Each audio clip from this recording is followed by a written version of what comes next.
Thank you for listening to this podcast from TRE, Talk Radio Europe, your voice in Spain and around the world. For more information, please visit tre.radio. TRE in the afternoon. Presented by Hannah Murray. Good afternoon. You're now listening to Women Talk. With me in the studio today is Maeve Kelly, Katie Rowlands and Nikki Clements. Hello. Hello. Thank you all for coming in. If you are listening at home and you'd like to get involved, you can. Here's how. To contact TRE, please call 952 78 4000. Email studio@tre.radio. Send us a WhatsApp on +34 645 99 67 95. What a beautiful day, it's a wonderful life. There is a trend for this year, 2025, and it's called underconsumption. I was chatting with the guys on Men Talk about this last week and thought I'd save it to see if you had anything to add to it. The idea of kind of spending less, being more choosy about what you're spending your money on, use reusable goods when you can, maybe, dig into your clothes closet and realise what clothes you've already got that you haven't worn for a while, as opposed to buying new stuff, finding free, fun things to do with your friends or your kids or whatever, all this kind of stuff, which I thought was really interesting and something I'm happy to get on board with. Is it something you think about or have thought about going into a new year? It's something I've been reflecting on because there's a person on TikTok called Bradley on a Budget, and he takes this to the absolute extreme. Okay. He's only got 2 towels in his apartment. He's got an old dorm bed, and he spends so little money. He even sort of steals toilet paper from restaurants and cafes and takes it back home. Wow. But the reason why I follow him is because he's more of a real extreme case, and I find him quite intriguing, but he actually admits it's kind of a bit of a trauma response. So I think all of these things are on a bit of a spectrum. I think if you're going as far to the one end as Bradley on a Budget, it's probably a little bit extreme for the average person. Yeah, he's probably quite obsessive about it. Exactly, yes. Yeah. But I mean, I like the idea of, because I feel like we're always kind of programmed to spend more money. We're encouraged by people that we're looking at online that we need to be spending more to look good, to feel good, all this kind of, everything costs money. So I like the idea that it's trendy to spend less. Yes. So I'm a big fan of apps and things like Vinted to repurpose, to buy secondhand, to sell things on. I'm a big fan of decluttering, and I like my space, getting rid of things that aren't being used, which I think it is quite fairly therapeutic, but obviously some people do really struggle to let go of things, but I do like sort of clearing the way a little bit, these selling things on and buying things secondhand, it's definitely a shift from when I was younger, when it's almost more important that things were new, whereas now I quite like the fact that they've been used before, or even my son has clothes that he loves if he knows where they've come from, so even if it's friends passing them on, that's quite something that he's quite fond of, so which is nice. Yeah, definitely. It's nice to get nice to get the kids excited about it from when they're young, because it can be easy to, as they grow up, thinking, why do I want to wear someone else's stuff? Yeah, there's not so much of a stigma, it's a positive thing. Yeah, nice. I also think in lots of ways you can be less materialistic and have less of a need to spend money in Spain, because we can do lots of things for free in Spain. Yeah, we can with go the to outdoor beach. life, it's easier, isn't it? It's almost like if you breathe in the UK, you have to take a mortgage out. If you go out for a coffee, you've already spent £4.60 I spent over Christmas on a coffee in Wales, and I just thought, wow, that's really expensive. Yeah. I'd get that for £1.70 in Spain. So we're very lucky here that life's a lot more affordable, and actually for entertainment purposes there's lots of free events on and things like that.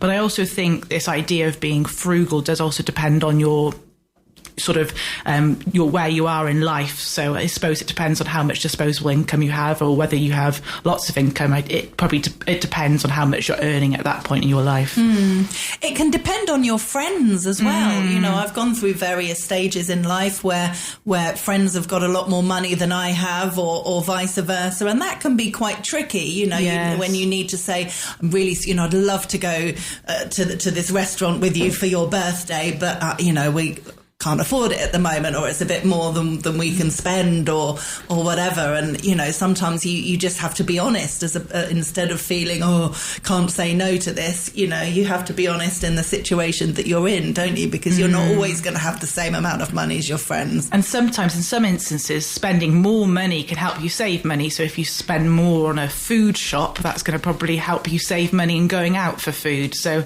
sometimes you've got to push yourself to say, actually, let's get a few more treats here, so I'm not splurging during the week. So. Yeah. I was amazed when I saw this article to see that it's a trend, because bizarrely, completely coincidental, it was a big conversation that my husband and I had at the start of the year, when you kind of reflect back on the previous year and think, what can we do differently, and what do we want to achieve and do this year? And one of the things was being more conscious about what we're spending our money on, and, not just willy-nilly, spending for the sake of spending. And we as part of the decluttering thing that we also did, going through the kitchen and going through the cupboards and all this kind of stuff, and throwing things away that were out of date, realising how many different types of rice and pasta and pulses that we had in our house. Wow. But yet, we'd finish a type of pasta shape that we particularly liked, and then I'd go out and buy more without kind of being aware that we had 7 other types of pasta in the cupboard that we could easily... Your household's big into cooking, aren't you? So you need that 7 types of pasta, of course. Well, yes and no. We're trying to be good. Now we've just done it for the last 2 weeks. We're only into the first couple of weeks of the year, and we've been really good with the shopping. We've worked out, when we're going out, when we're staying in, and when we are staying in, what we're going to eat, with the stuff we already have in the house, what we need to buy to add to what we've already got, as opposed to buying a whole new meal. And it's made a huge difference just in these last 2 weeks. Has it? We've spent a lot less on food shopping, because we've been more aware of what we've already got and just bought a few things and tried more varieties of pasta. Yeah, exactly. It's true. And making a meal that you can make last a few days, that's really good. Like making a vegetable curry, for example, and then the next day adding some meat maybe, or the next day having it with rice, the next day having it with chopping some potatoes and adding, just kind of changing it each day, making it last. It's really good. I was also inspired by one of my frugal colleagues, because she puts all her money into virtual and physical pots. So she'll have an envelope for leisure, an envelope for groceries, and then she'll have a pot on her phone for makeup. And I just thought it was fascinating how lots of people manage their money in a different way. Yeah. So you can learn a lot from the people around you. Definitely. Yeah, it's a great conversation. Ask people how they, or if they save money, and the different ways that they do it. Yeah, interesting. Okay, this is one about food. For generations, children have been told to clear their plates before leaving the table. Now, experts suggest that this may be fueling the obesity crisis by encouraging youngsters to overeat. In a survey, 37% of parents said they always or often make their children eat everything in front of them, and 48% let their children have second helpings at least once a week. 1 in 10 parents with children aged between 5 and 11 give them the same size portions as themselves, which is really interesting. I just kind of looked at that and thought, well, make the portions smaller. I mean, that just seems like an obvious kind of thing. I don't know. I mean, if you're telling your children they don't need to finish what they're eating, then it's sort of encouraging waste, I would have thought. Yeah, and as a parent, I think there's nothing I like more than seeing my children eat. There's a sort of satisfaction that you get from that. Yeah. But I think also, it's important just generally for them to be healthy and to teach being healthy rather than having to eat everything on your plate. It doesn't specify what's on that plate. Yeah. So I think it's possibly not the best thing to do to sort of push them to finish everything on their plate, but like you say, you have to consider what's being put on that plate, how big a portion size it is. Things like seconds, again, I think it just depends how that child's diet is, or how children's, what they eat, as to what's appropriate and not. But yeah, I've grew up always being told to eat the most expensive thing if I was full. So as long as you eat the expensive bit, then that's fine. I'm not sure what kind of that is, but I just remember as a child the idea that you weren't allowed to have dessert unless you finished your main course, because it was like, well, if you're not hungry enough to eat your main course, you clearly don't have room for dessert, which always kind of made sense to me. You can't. I don't think it's. Unless the child really doesn't like it or whatever, I don't know. But I think, if your child just picks at their main course and then quite happily will sit there and have apple crumble and custard, it's like, well, that doesn't really... Yeah, you could suggest that the sort of processed foods are fueling the obesity crisis more than children just being told to eat what's on their plate. That's true. But I remember, well, I don't remember because I was only little, but a story that my mum always used to tell me when I was really, really little, sitting at the table, and I had food in my mouth and I started to talk, and my mum said, "No, Hannah, finish what's in your mouth before you talk." And I looked really uncomfortable and did a bit more chewing, and then started to talk again. "No, Hannah, you need to finish what's in your mouth before you talk." I tried it a few times, and then looking really, really pained, and then eventually swallowed it, and she said, "Okay, you can talk. What did you want to say?" And I said, "I don't like it. Can I spit it out?" I thought that's really funny. She made me eat it. She felt so bad. She said, "Oh, you're so good for eating. I'm so sorry." Oh dear, makes me laugh. We better take a break. Hannah Murray on TRE in the afternoon. Good afternoon. You're listening to Women Talk. With me in the studio today is Maeve Kelly, Katie Rowlands and Nikki Clements. There's an article about drinking tea or the tea break. If the thought of a tea break is the only thing getting you through the working day, you might soon be left high and dry.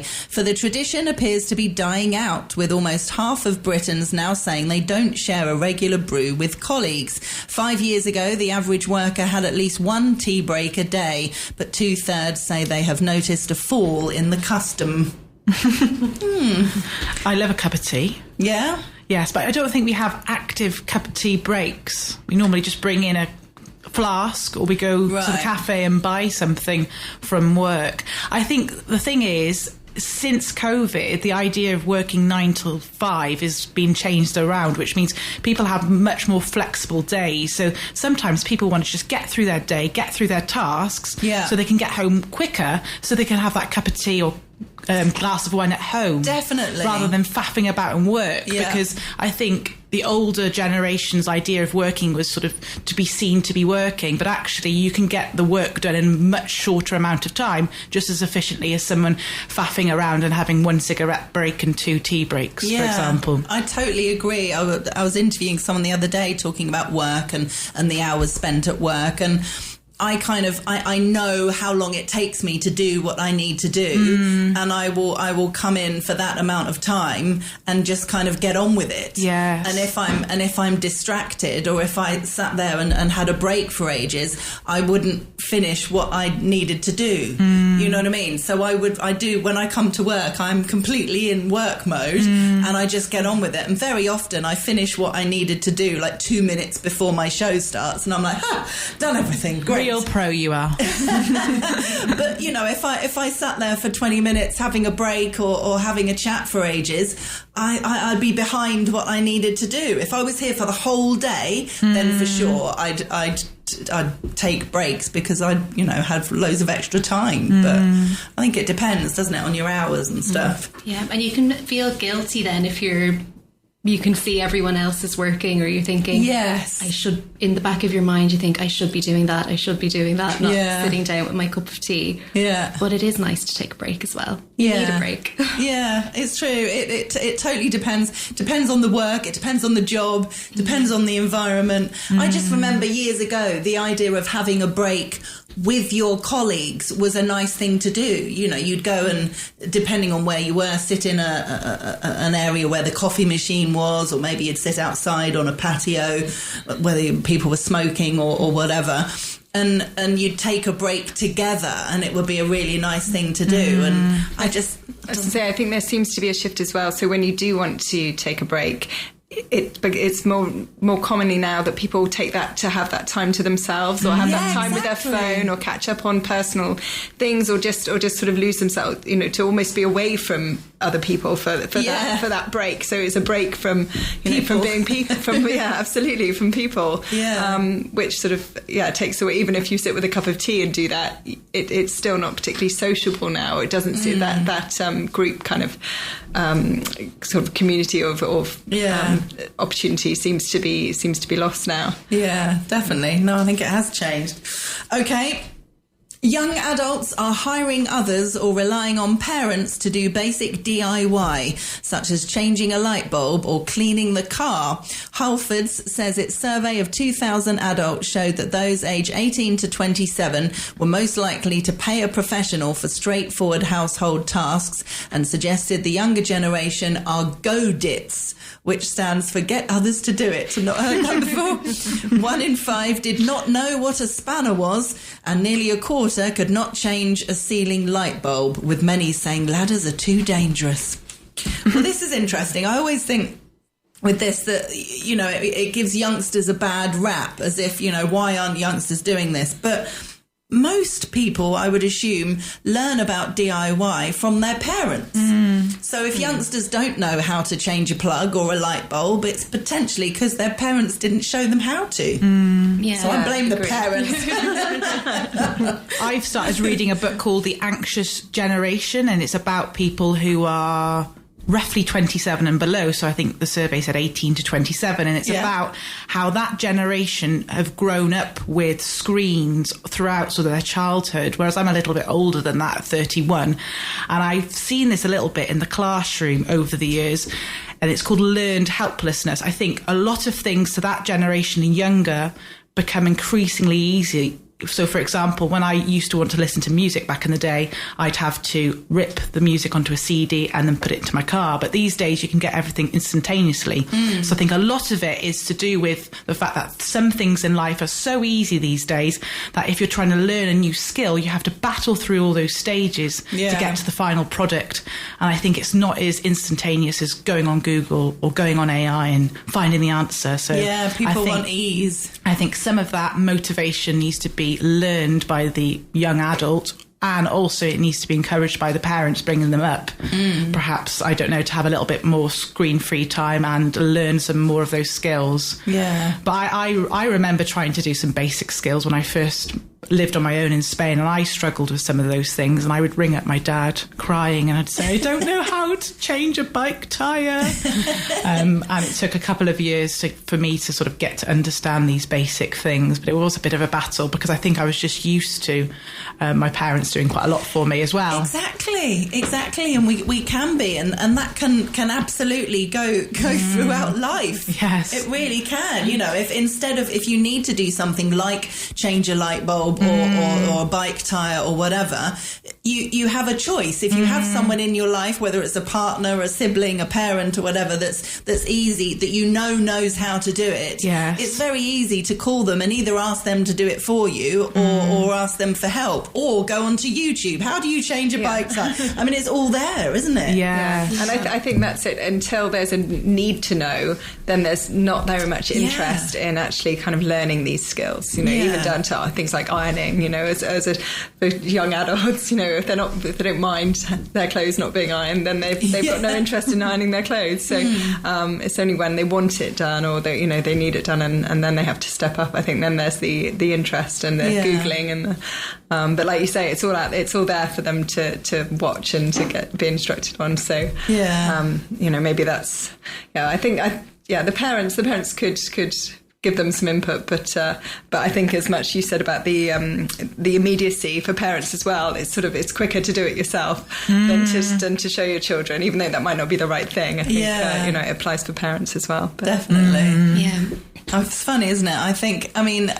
I'm sure it must have been more normal decades ago because you couldn't Google it, because it wasn't on YouTube. I just think people had to learn these skills much more, and I guess in general, you know, going back generations, people maybe had a bit less disposable income. So the idea of calling up a handyman and getting them to change a light bulb would have been seen as a ridiculous waste of money. Just do it yourself. It's easy to do it yourself. You don't, you know, it's not dangerous if you know what you're doing. So there was always kind of... People always knew how to check the oil in the car and things like that. Exactly. You know, and now it's... not so much. I only got good at doing those kind of things when we went through quarantine, and I was about 25, 26, because we couldn't hire anyone to help us, and we couldn't even go outside. So those sort of things I did learn because I had to, because I didn't have those access to people so easily and things like that. So I think you're absolutely right about the need of having to do something. Yeah. It's like, I'll only learn if I have to learn. It's true. Okay, this is on a similar-ish subject. Baffled by your washing machine, in a tangle over the tumble dryer settings, left cold by the oven timer? Then you're not alone. The struggles of millions of technology-challenged Britons have with our home appliances have been laid bare in a poll. It found that 4 in 10 of us always stick to the same washing settings because we're scared of using the wrong one. 28% consider the washing machine the most confusing piece of household tech. I can relate to this, to be honest. I was baffled by that.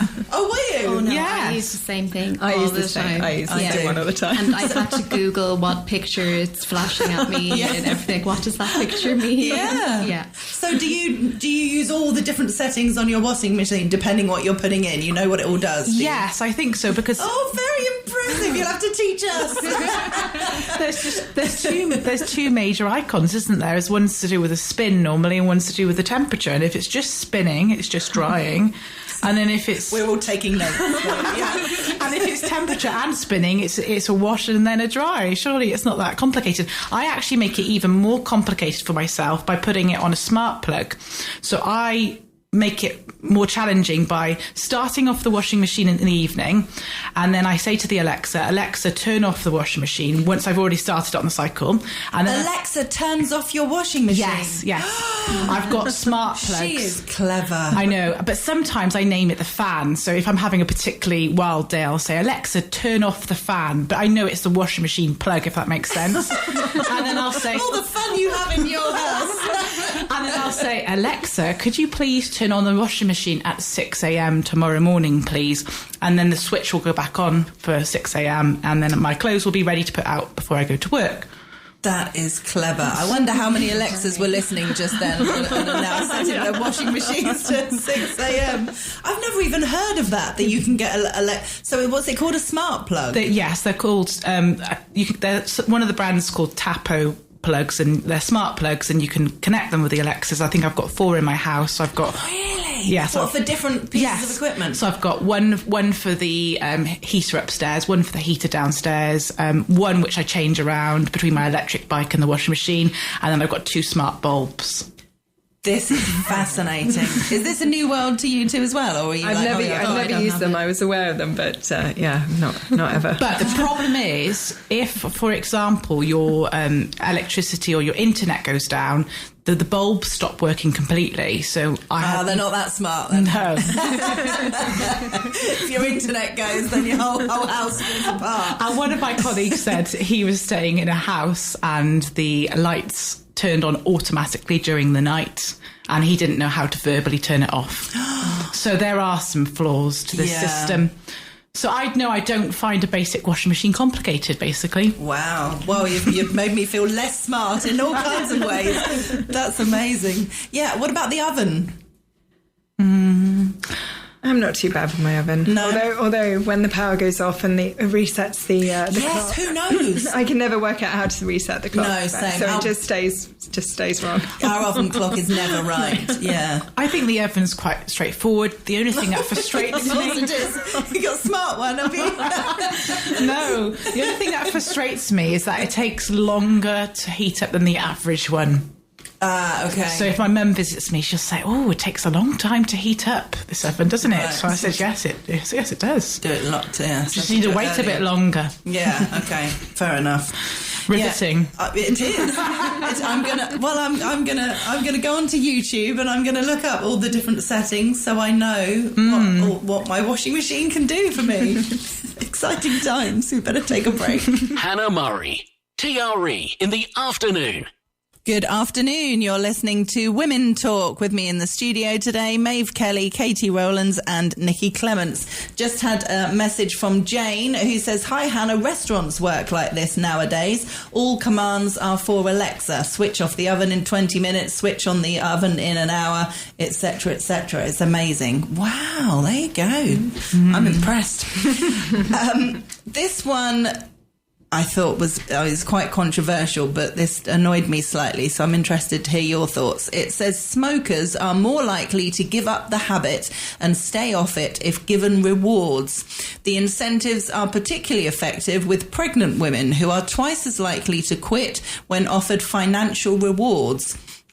Health campaigners said the clear evidence should lead to the widespread delivery of reward schemes for pregnant smokers, which could involve cash payments, vouchers, or the return of a deposit paid by those taking part. Now, I get that obviously smoking is addictive, and it can be very difficult to stop smoking, especially, if someone's telling you need to stop smoking. It's got to be something that you want to do. I would have thought if you're pregnant, the incentive should be to make sure your baby's okay. Yeah. I feel like if someone's more persuaded by getting an Amazon voucher than they are for the health of their baby, that's kind of worrying and odd. Yeah, no, I'd agree. It's slightly concerning. You know what I mean? Like, surely the incentive is, now I'm pregnant, if I stop smoking, my baby's more likely to be, wow. It is quite shocking. It is really shocking. Really I wonder shocking. what the statistics are with it, and just how many people they've been looking at to work this out. So how many pregnant women are there out there who need to be given a prize for stopping smoking? I know. And where's the money coming from as well? That's also a bit... I don't quite understand that. It doesn't make sense to me. The incentive should be pretty obvious. You'd think that health of yourself and your baby is the incentive, really, isn't it, with giving up smoking, as opposed to money. If you can give up smoking because someone's offering you money, then you should be able to give up smoking. Anyway, odd one. Okay, anyone who has watched Sex and the City will know that friends Carrie, Samantha, Charlotte and Miranda couldn't be more different. Now, a study shows opposites really do attract. For women, men, however, are more likely to find company in those who think like them. This particular survey found that men prefer friends who behave similarly. Women, meanwhile, were more likely to choose friends with other perspectives. While men often bond over shared activities, women usually focus more on emotional support and diverse opinions. I thought that was an interesting one. Thoughts when you think about your own friends? Are your own friends really similar to you or quite different? And why?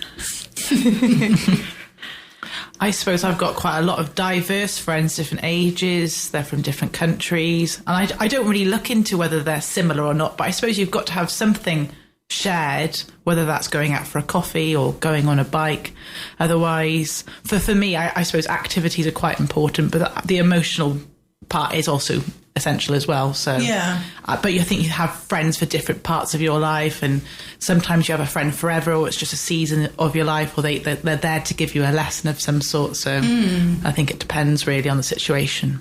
I like the fact that being an expat, I feel like it's much more normal to have different kinds of friends that are different ages and from different countries and different backgrounds. And when I think of a lot of friends in the UK, they only hang around generally with people their own age, from the same kind of background, may have all gone to school together, all gone to college together, their kids are all friends, and I think that's lovely. I really think there's a really, really lovely side to that, all growing up together and stuff. I think that's great. But one of the things that I love about here is that I do have friends who are 20 years younger than me and 30 years older than me, and it's totally normal. Exactly. And I love that. I think for women especially, it's sort of almost more important that your friends get you as such, rather than having things in common or having the same beliefs and things like that. It's feeling understood by your friends, no matter what their age or where they live, or whether you see them every day or they're just friends from her home back in the UK. I think that's the key thing that sort of makes your friendships important.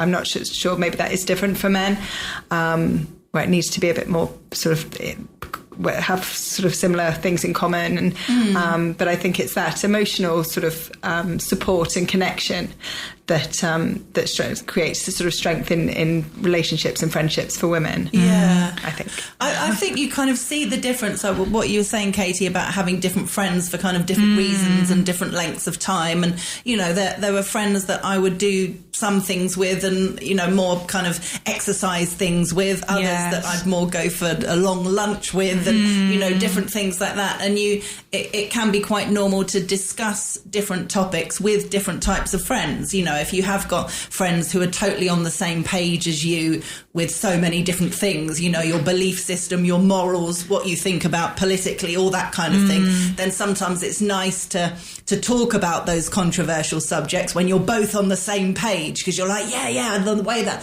this happens and the guy on the telly was saying that, and you're having a really passionate discussion and you're both coming from the same place. But having those kind of discussions with people who have the opposite view, I don't like kind of getting into an argument with friends, and there are certain subjects when they say don't talk about religion and politics, that I think if you know that a good friend of yours has the opposite point of view, I think it's okay that there can be subjects that you just don't talk about. There's just no need to kind of go there, because you're great friends despite the fact that you have opposite political views or religious views. So I also think it's important to be around different types of people, because they say you become the average of the 3 to 5 people you spend most of your time with. Yeah, I love that. Yeah, so if I go and think about, for example, my colleagues, and I probably work with between 100 to 150 people. I have lots of different groups. That's amazing. I know.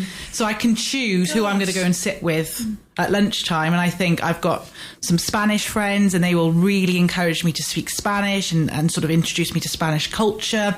I've got my dad gang who I go out on bike rides with, and I'm often the only female there, so I got to sort of get that banter.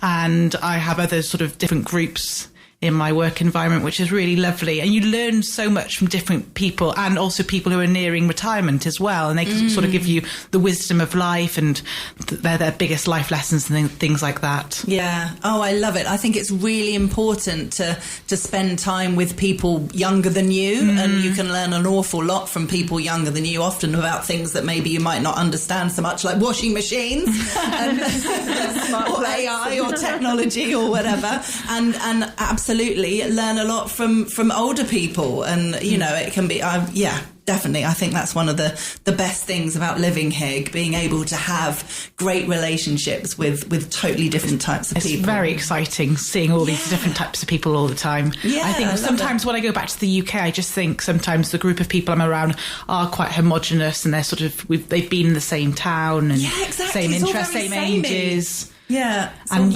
if you're with a friend from South Africa or a friend from Australia, you think, what are they going to come out with next? Because they've had a completely different upbringing to yourself. Definitely. And it's fascinating. It's great if you can, maybe it's the interviewer in me, but I find it interesting to ask people about their background and their childhood and the countries that they visited and, all that kind of stuff. That's what life's about, isn't it, I think?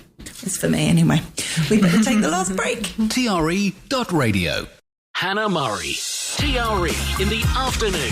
Good afternoon. You're listening to the last part of today's Women Talk with Maeve Kelly, Katie Rowlands and Nikki Clements. This headline reads, "My sister wants to use my wedding as a gender reveal party. A woman is conflicted after her pregnant sister kicked off when she refused to allow her to use her wedding for her gender reveal party." Gender reveal parties, for anyone listening that doesn't really know what they are, they've kind of ramped up in popularity in recent years. Basically, parents-to-be going to extreme lengths to concoct elaborate or particularly creative methods to share whether they're having a boy or a girl. So like a balloon might be popped and loads of pink stuff comes out, or blue stuff, that kind of stuff. So things took a turn recently when at a family dinner she casually explained she'd love to have her gender reveal take part during the woman's wedding reception when everyone is already gathered and spirits are high. She even had a plan ready. Halfway through the reception she'd cut the cake and boom, it's either pink or blue inside. She seemed genuinely excited, but I was a bit taken aback. I told her I'd think about it, but honestly I wasn't thrilled. I mean, it's my wedding day. I want it to be about me and my fiancé, not about a baby we didn't make. What do we think? I can't imagine having your own cake at someone else's wedding. No, it's like, I'm just going to bring my own cake and make it all about me, even though it's not my wedding. Yeah. No, you can't make something all about you at someone else's wedding. No, I agree. It's not good, is it? Yeah, the desire to kind of take the spotlight away from the person whose sort of day it is. It makes me think about the mother of the bride who wears a white dress, or someone who wears like a wedding dress to the wedding. It just seems a bit unpleasant. It's not the nicest thing. Exactly, it's not. And you should want, when you do a gender reveal party, you should want that to be all about you. Yeah. You know what I mean? You should want the two things to be separate. The wedding is about the wedding couple. The gender reveal party would all be about you and your partner, and I don't see why the two should be combined. The issue is that she does want to make it all about her, even though it's not her wedding. Yeah. Difficult, tricky with the sisters and what to say, and I mean, the sister shouldn't have suggested it, should she? So now the other one's got to say, I'm sorry, no, but that's not okay. Okay, Valentine's Day is coming up. There's an article about this particular Valentine's card which I wanted to ask you about, but before we do that, I just wanted to ask you what you thought about Valentine's Day card. Does it make a difference whether you're in a relationship, whether you're single? Do you send them if you're in a relationship or single? Do you expect one if you're in a relationship? How do you feel about Valentine's Day? I'm not a big fan. I kind of think it's a bit silly. It just seems to be a fabricated day to make somebody do something nice, or I'd rather just, to have nice things done for me any day. Yeah. not have to hold out for that one day to get some flowers or a card. So, I'm not a massive fan of Valentine's Day. Okay. It's not something you'd celebrate? Then? Not really, no. No. I somewhat agree, because I think it's quite a commercial thing, isn't it? For the companies to make lots of money, and you should be able to celebrate your loved person any day. Oh yeah, it's just whether people do. That's the thing. That's a good point. Do people get flowers throughout the year and appreciated and that sort of thing? I'm not a massive fan of enforced celebration. We should be celebrating when we feel like it. All the time. Flowers every day. Well, I have to be honest, my husband and I do, and we like it. We don't do Christmas cards for each other. Some couples buy each other Christmas cards. We don't do that, but we do get each other a Valentine's Day card every year, and normally get each other a present, and normally do a nice kind of dinner either at home or go out somewhere. And I quite like the excuse to do it. Do you know what I mean? Yeah. I don't mind it at all. I think it's nice to kind of celebrate each other. Maybe it's because I'm normally single around Valentine's Day. And the best Valentine's present I ever received was when I was 12. So what was that? I think he'd written a poem by hand and typed it up on Microsoft Word, and then put a heart border, and then given me a necklace with my initial on. Wow. And then at 12? Yes. Oh my goodness. He was keen. And we weren't even dating. And then he put like a heart-shaped chocolate in a little tin. No other man will ever live up to this 12-year-old boy. And I wasn't going out with him, and I never did go out with him. So I think that's the probably pinnacle of my Valentine's days. Yeah. Peaked too soon. Yeah, exactly. I remember I never used to. I remember when I was at school feeling quite traumatised because so many girls would get Valentine's Day cards, and I I hardly ever did. I don't think I ever did. I think maybe that's where my disinterest in Valentine's Day comes from. It's like a defence mechanism. Yeah, exactly. I don't support it, therefore I don't need any cards. Fair enough. I was like, how come everyone else is getting... And like you say, these grand kind of displays of love. I only had it once. What? Yeah, very. It was just very grand from a 12-year-old boy. Definitely. I was 12 as well. I wonder if his parents knew. I'm not sure. Yeah. I'll have to ask him. Oh, you still know him? Well, only on Facebook. I'm not sure I can ask him that message on Facebook after really 19 funny. years. That would be a bit odd. Oh, I love it. So they're talking about in this article a card for a work husband. The concept has been seen risky by many, with some suggesting that sending such a card is simply asking for trouble. One woman said, if someone gave this card to my husband, I would be going to jail. I would be deeply unhappy to receive or learn that my partner has received a Valentine's Day card from their work spouse. The whole concept is odd.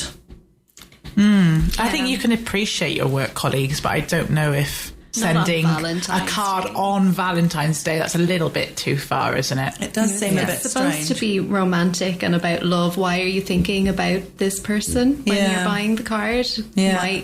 Maybe alarm bells might ring. Yeah, Why are you thinking about this person?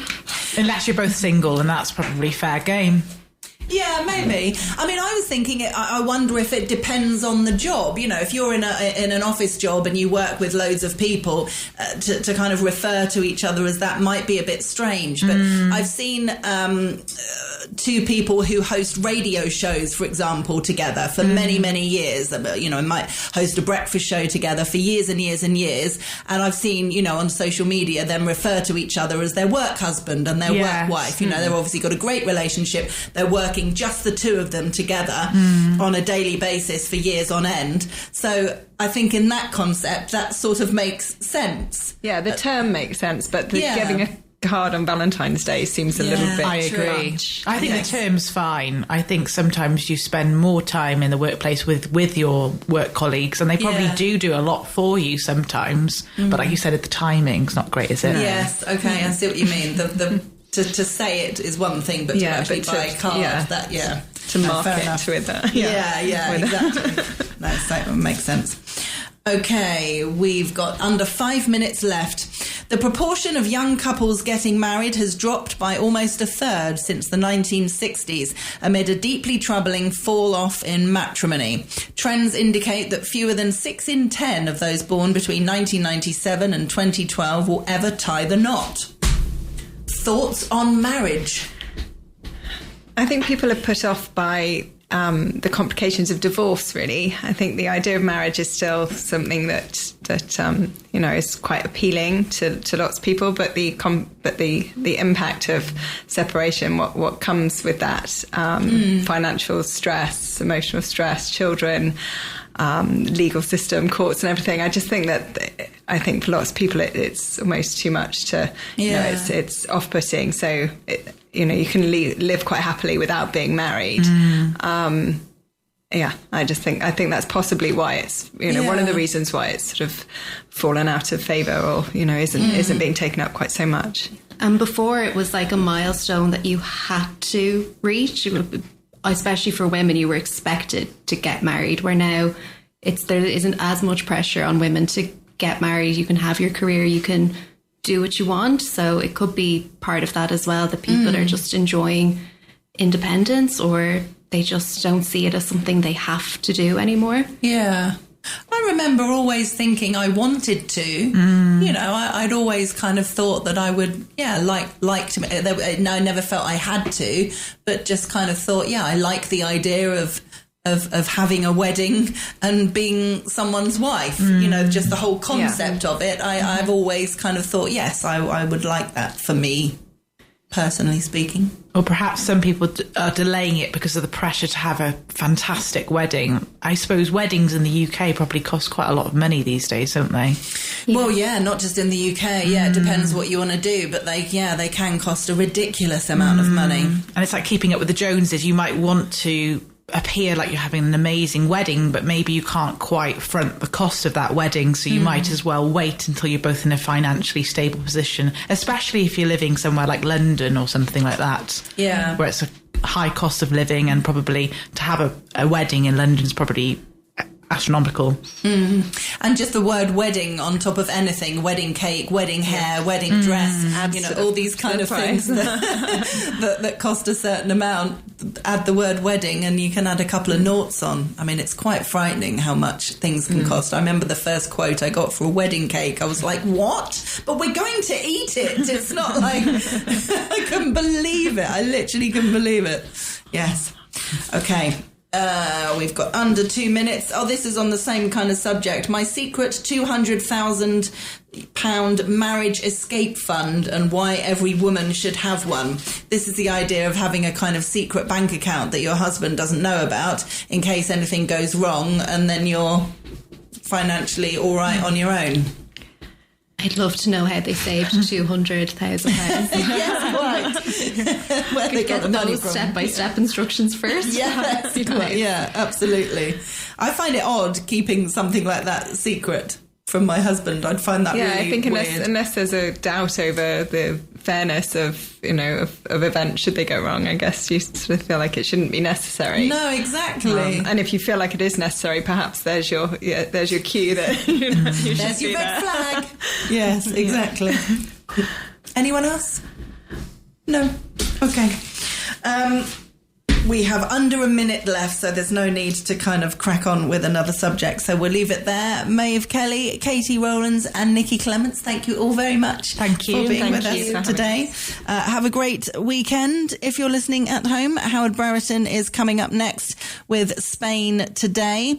And as I said earlier, it is Thursday, which means it's the book show. So tonight from 7 till 9 is the book show with some really fascinating authors that I've spoken to in the last week or so. And all the books, as always, are available on our website, tre.radio, where you can hear any of the shows on Catch Up, on the 7-day Catch Up. Have a good weekend. Bye-bye. You've been listening to a TRE production. If you've enjoyed this programme, there'll be another episode waiting for you next week, right here on this platform, where you can also access our extensive back catalogue of shows and interviews. For more information on our live programming, social media channels and apps, and how to contact Talk Radio Europe, please visit tre.radio.